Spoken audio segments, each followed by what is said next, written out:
আসসালামু আলাইকুম রহমতুল্লাহ। সম্মানিত দিনী ভাই বোনেরা, আজকে আমরা মে দিবস সম্পর্কে কথা বলব ইনশাআল্লাহ। মে দিবস আসলে এই দিনটাকে নিয়ে মানুষ এত শ্রমিকদের নিয়ে অধিকার এত যা কিছু আছে কর্তব্য সমস্ত কিছু এত বেড়ে যায় যে ৩৬৫ দিনের মধ্যে বছরে এই একটা দিনই তারা এত অধিকার নিয়ে চর্চা করে যে ৩৬৪ দিন যত জুলুম নিপীড়ন যা কিছু আছে সমস্ত কিছুর কথা তারা এমনিতেই ভুলে যায়। আর এই একটা দিনে সমস্ত জুলুমের সমস্ত অধিকার সমস্ত কিছু নিয়ে এত চর্চা করে যে আর কোনো দিনই লাগবে না, শুধু একটা দিনই তারা এই অধিকার নিয়ে চর্চা করে। কিন্তু প্রকৃতপক্ষে শ্রমিকদের অধিকারের কথা চিন্তা করতে গেলে আপনি ৩৬৫ দিনের কথাই চিন্তা করতে হবে। সেই হিসাবে আপনাকে জীবনযাপন করতে হবে, যে সম্পর্কে আমাদের ইসলাম যে ১৪৫০ বছর আগে এই কথা বলে গিয়েছেন।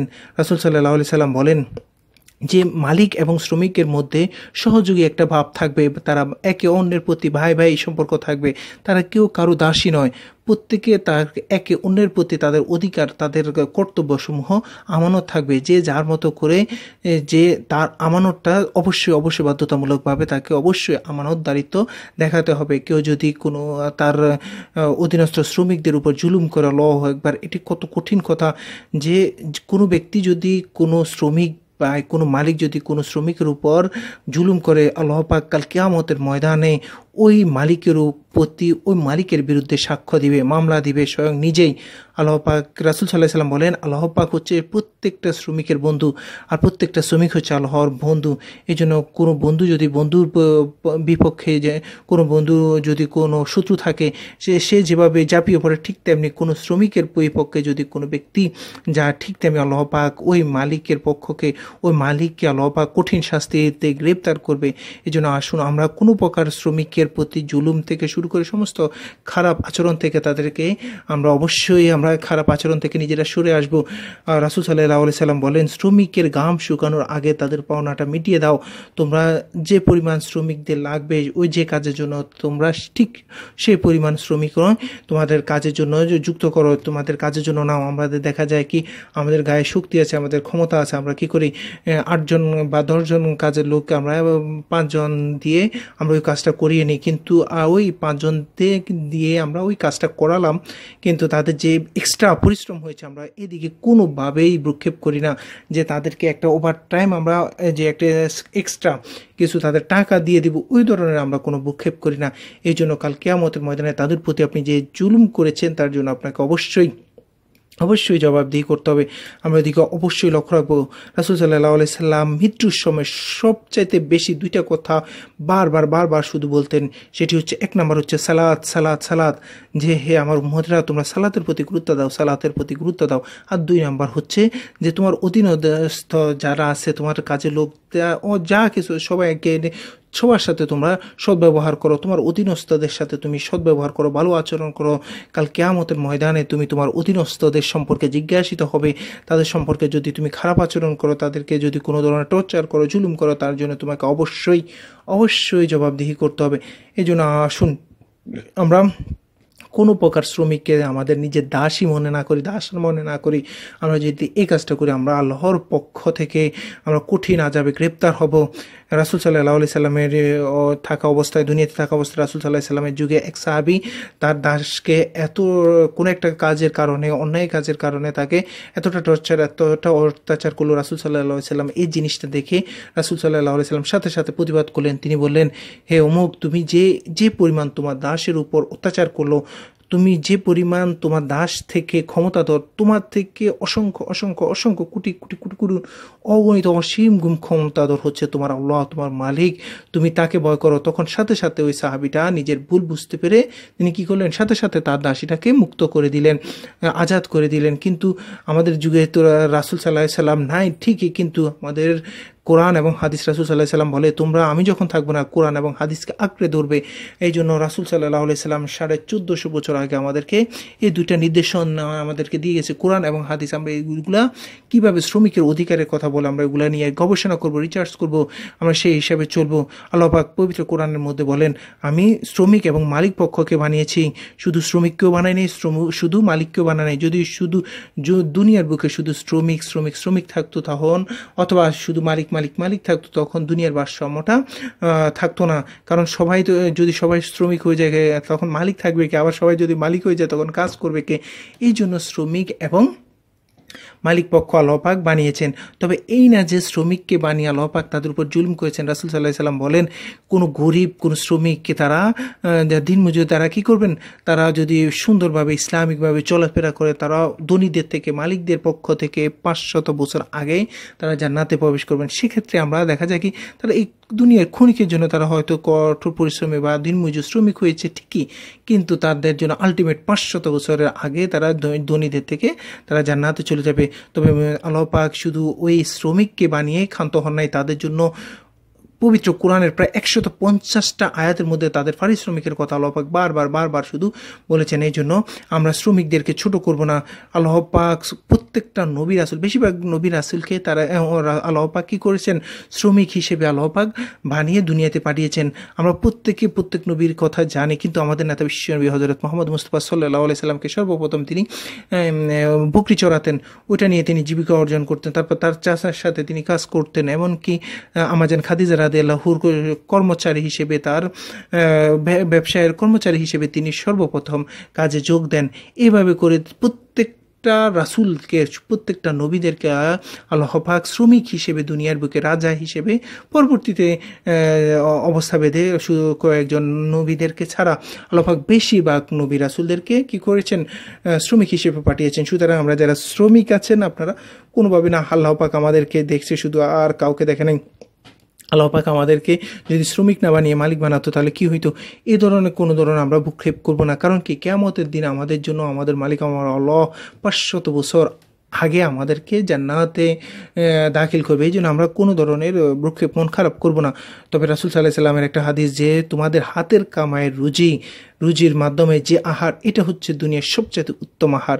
এই জন্য আপনি শ্রমিক, আপনি হাতের কামাই যে কাজটাই করেন না কেন, আপনার জন্য ওই কাজটা হচ্ছে সবচাইতে, ওই আহারটা হচ্ছে সবচাইতে কি উত্তম আহার। এই জন্য আমরা কোনো ধরনের ভ্রুক্ষেপ করব না, কোনো ধরনের মন খারাপ করব না। আমরা আমাদের সাধ্য মতো তাদের জন্য আমরা আমাদের কাজ করে যাব। তবে একটা জিনিস লক্ষণীয়, কোনো ব্যক্তি যদি তার শ্রমিকের উপর যে অন্যায়ভাবে জুলুম করে, কোনো অন্যায় করে, তাকে কাল কিয়ামতের ময়দানে অবশ্যই তাদেরকে জবাবদিহি করতে হবে।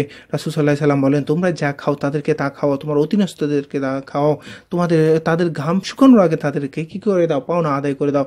এই জন্য আমরা আমাদের যারা শ্রমিক আছে তাদের ক্ষেত্রে লক্ষ্য রাখবো। তারা কেউ আমাদের দাসী না, তারা অবশ্যই সহযোগী, তারা আমাদের ভাই। আমরা তাদের মতো যদি ভাই করে আপনারা তাদের সাথে আচরণ করতে পারি, তারাও আপনার সাথে আগ্রহ সহিত তারা আপনার কাজটা যতটুকু করা দরকার তার চেয়ে বেশি করে দিবে। এই জন্য আমরা এদিকে লক্ষ্য রাখবো ইনশাআল্লাহ। আমরা অবশ্যই মালিকদের পক্ষ থেকে মালিকদেরকে লক্ষ্য রাখবেন এটা, যে আমরা যে শ্রমিকটা নিচ্ছি তার সাধ্যের বাইরে আমরা কোনো ধরনের কাজ তার উপর চাপিয়ে দিব না। তার যেতটুকু কাজ, যত ঘন্টা কাজ, তার কাজের পারিশ্রমিক আমরা আগে থেকে নির্ধারণ করব। কাজের মাঝখানে হঠাৎ করে বাড়ানো কমানো এই দিকটাই আমরা অবশ্যই লক্ষ্য রাখবো। এই কাজটা আমরা অবশ্যই করব না। তার যদি 10 ঘন্টার মধ্যে, তার যদি 8 ঘন্টার কাজ থাকে, তাহলে আপনি 10 ঘন্টা করাইলেন, তাহলে আপনাকে অবশ্যই 2 ঘন্টা বা 3 ঘন্টা 4 ঘন্টা তাকে ওভার টাইম দিয়ে দিতে হবে। আবার দেখা যায় কি, এমন অবস্থা, মালিক যদি কিছু শ্রমিক আছে তারা মালিক যতক্ষণ থাকে ততক্ষণ ভালো কাজ করে, মালিক যখন চলে যায় তারা কি করে, অবসরে হেলা ফেলার সময় কাটায়। এই জন্য আপনাকে অবশ্যই জবাবদিহি করতে হবে। রাসূল সাল্লাল্লাহু আলাইহি সাল্লামের একটি হাদিস, কাল কিয়ামতের ময়দানে কোনো মালিকের পক্ষ থেকে, মালিকের কাছ থেকে যদি কোনো শ্রমিক পালিয়ে দূরে চলে যায়, তার সাথে ওই শ্রমিকের সাথে আল্লাহ পাক কাল কিয়ামতের ময়দানে কথাও বলবে না, তার সমস্ত গুনাহকে আল্লাহ পাক পবিত্রও করবে না, তার দিকে তাকাবেনও না। তাহলে আমরা দুইটা পক্ষই, শ্রমিক পক্ষ এবং মালিক পক্ষ, উভয় আমরা চেক অ্যান্ড ব্যালেন্সের মধ্যে থাকব। কারণ কি, প্রত্যেকের দায়িত্ব অবলম্বন করব। যে আমরা 8 ঘন্টার কথা আমরা যদি 12 ঘন্টা করতে হয়, আমরা শ্রমিকদের সাথে যেমন কথা বলবো, আবার তাদেরকে ওভার টাইম যেভাবে দিয়ে দিব, ঠিক তেমনি আমরা যদি 5 ঘন্টার কাজ আমরা 8 ঘন্টায় মালিক নেই, আমরা একটু ধীরস্থিরভাবে করে আস্তে ধীরে করি। এভাবে করলে আপনি অবশ্যই আল্লাহর দরবারে জবাবদিহি করতেই হবে। রাসূল সাল্লাল্লাহু আলাইহি সাল্লাম বলেন, তোমাদের কোনো খাদ্য নিয়ে আসে, এরকম কোনো শ্রমিক যদি তোমাদের নিয়োজিত থাকে, সে যদি তোমার জন্য কোনো খাবার নিয়ে আসে, প্রত্যেক দিন একটা সময় তোমার জন্য খাবার নিয়ে আসে, তাকে তুমি অবশ্যই বলবা তার সাথে তোমার সাথে যেন খেতে বসে থাকে।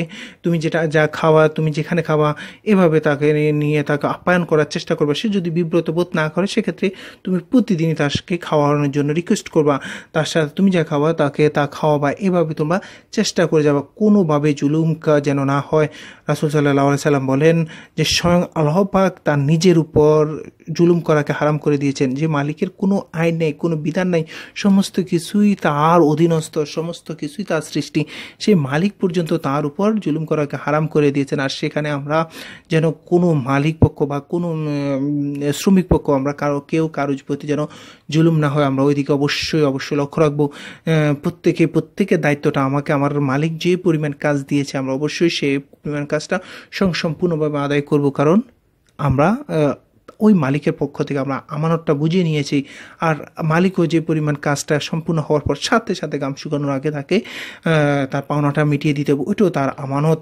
কেউ যদি কারো আমানতের প্রতি খেয়ানত করে, আল্লাহ পাক কাল কিয়ামতের ময়দানে তাকে ওই মুনাফিকের লক্ষণের কারণে, যে ব্যক্তি আমানতের খেয়ানত করে, দায়িত্ব থেকে সে নিজেকে গুটিয়ে নেয়, তাকে মুনাফিক হিসেবে আল্লাহ পাক কাল কিয়ামতের ময়দানে উঠাবেন এবং জাহান্নামের সবচেয়ে নিকৃষ্ট নিচের জায়গাটা, কাফেরদের থেকেও নিকৃষ্ট জায়গায় তাকে অবশ্যই জাহান্নামে নিক্ষেপ করা হবে। আমরা প্রত্যেকে দুনিয়ার খানিকের জীবন কখন না কখন চলে যায়, এদিকে আমরা কোনোভাবে যদি একটু আরাম আয়েসে কারো প্রতি জুলুম করে, ওর কেউ নাই, ও অনেক গরিব, ওকে আমি যদি 2-4 টাকা কম দিতে পারি, আমি মনে হয় লাভবান হয়ে যাব, এদিকে আমরা কোনোভাবেই আমরা এই ধরনের কোনো মেন্টালিটি আমরা রাখবো না। কারণ কি, তাকে আমি ঠকালাম, কিন্তু আমার মালিক তো আমাকে দেখতেছে, আমি যে বেশি করে নিজে খাচ্ছি, তার দিকে তাকাচ্ছি না, এদিকে আমরা অবশ্যই লক্ষ্য রাখবো।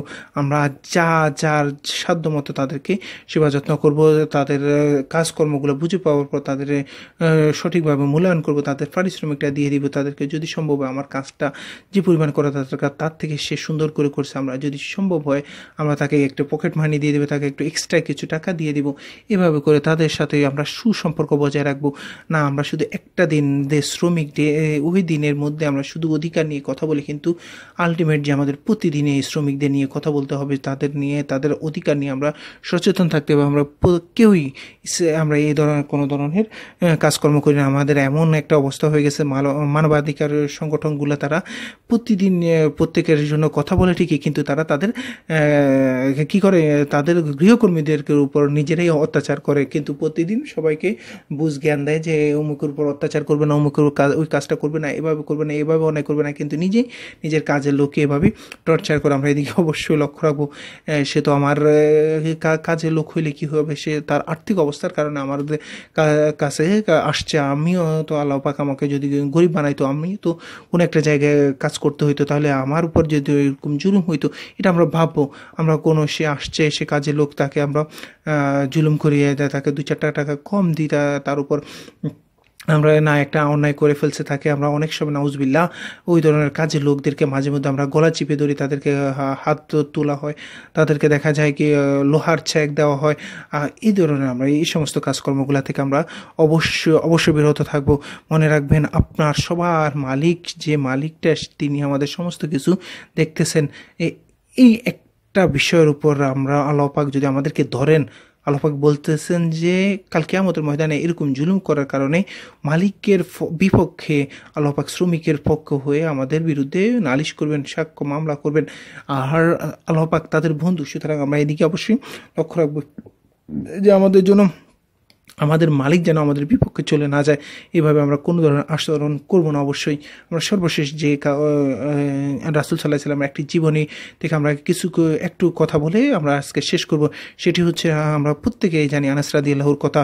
রাসূল সাল্লাল্লাহু আলাইহি ওয়াসাল্লাম যখন মদিনায় গিয়ে পৌঁছাইলেন, প্রত্যেক সাহাবী প্রত্যেকেই রাসূল সাল্লাল্লাহু আলাইহি ওয়াসাল্লামের জন্য কিছু উপটোকন, কিছু হাদিয়া পাঠালেন, নিয়ে আসলেন। কিন্তু আনাস রাদিয়াল্লাহুর মায়ের কাছে এমন কোনো উপটোকন বা হাদিয়া ছিল না যে রাসূল সাল্লাল্লাহু আলাইহি সাল্লামকে দিবেন। তখন রাসূল সাল্লাল্লাহু আলাইহি সাল্লামকে আনাস রাদিয়াল্লাহুর মা বলেন, ইয়া আল্লাহ রাসূলুল্লাহ, আমার তো কিচ্ছু নাই, শুধু আমার কলিজার টুকরা আমার সন্তানটা আছে, তাকে আপনার জন্য হাদিয়া হিসেবে রেখে গেলাম, তাকে আপনি আপনার কাজকর্মের জন্য আপনি তাকে ব্যবহার করতে পারেন।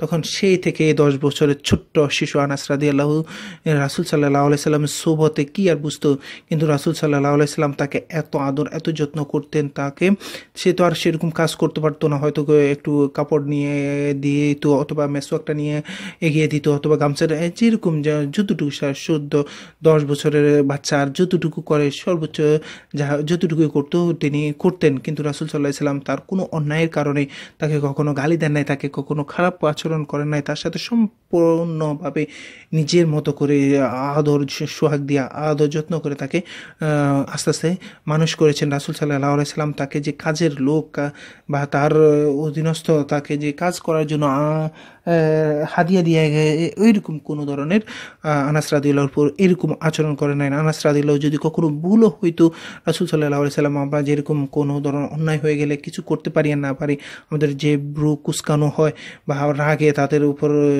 চোখ লাল করা, এরকম কোনো কাজই রাসূল সাল্লাল্লাহু আলাইহি সাল্লাম আনাস রাদিয়াল্লাহুর ব্যাপারে করেন নাই। রাসূল সাল্লাল্লাহু আলাইহি সাল্লাম তার কাজের যে দাসকে যে কাজের লোককে এরকমভাবে আচরণ করতেন।